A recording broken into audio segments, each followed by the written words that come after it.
This is the true story of Mr. Witt, who heard it directly from his parents.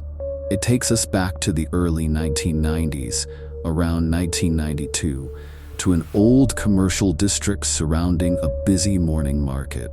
Back then, life moved to the rhythm of vendor shouts and clanging shutters. The air smelled of steamed buns, incense, and smoke from the food stalls. Beside the family clinic stood a small bakery run by Mr. Sock and his wife Ms. Nee, teachers by profession, bakers by passion. From the outside, they looked like any ordinary couple. But late at night, the walls carried their arguments. Ms. Nee's rage and Mr. Sock's silence. Jealousy had rotted the foundation of their home. When the bakery grew busier, they hired help. A young migrant girl named Lamduan, barely 16, quiet and polite. They built her a tiny room on the rooftop, made from zinc sheets that rattled with the wind. From her clinic window, Mr. Witt's mother often saw the girl's bruises. She would patch them up quietly, pretending not to notice too much. One afternoon, Lamduan came trembling to the doctor's rooftop garden and whispered that she needed a pregnancy test.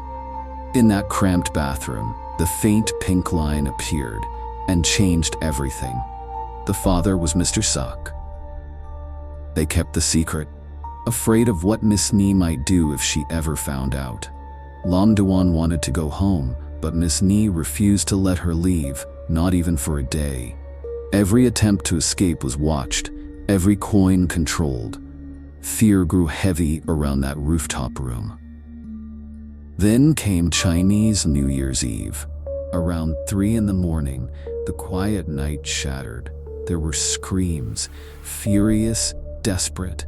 Miss Nee's voice, sharp and accusing. Mr. Sachs, low and pleading.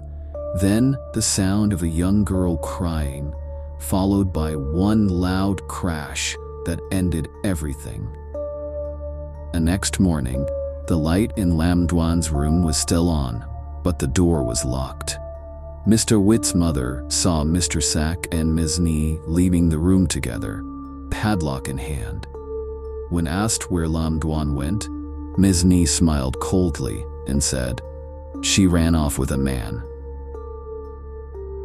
Weeks later, a woman appeared at the clinic holding a worn envelope.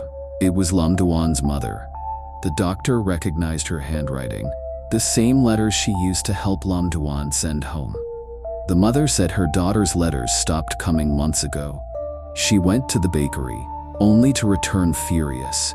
Miss Nee had called her daughter rotten and shameless. The grieving woman tore Miss Nee's blouse and ran off crying. The next morning, the market woke to horror. A chicken lay slaughtered in front of the bakery, its blood spread across the ground. 3 incense sticks burned from its chest, and next to it was the torn piece of Ms. Nee's blouse, nailed to the wall. That was the day the haunting began. The night watchman claimed that around 2 a.m., all the dogs behind the market started howling toward the roof. When he shined his flashlight upward, he saw a woman crouched on the ridge, long hair covering her face, white skin glowing under the light. When the beam hit her eyes, she leapt from sight, and the dogs fell silent. A few nights later, the vegetable delivery man saw a barefoot woman walking slowly down the street. She stopped across from the bakery and stared up at the rooftop. The dogs began howling again, their cries echoing through the dark. The man ran, too afraid to look back. To calm the fear, the market held an early merit-making ceremony. On the final night, the doctor stayed home exhausted.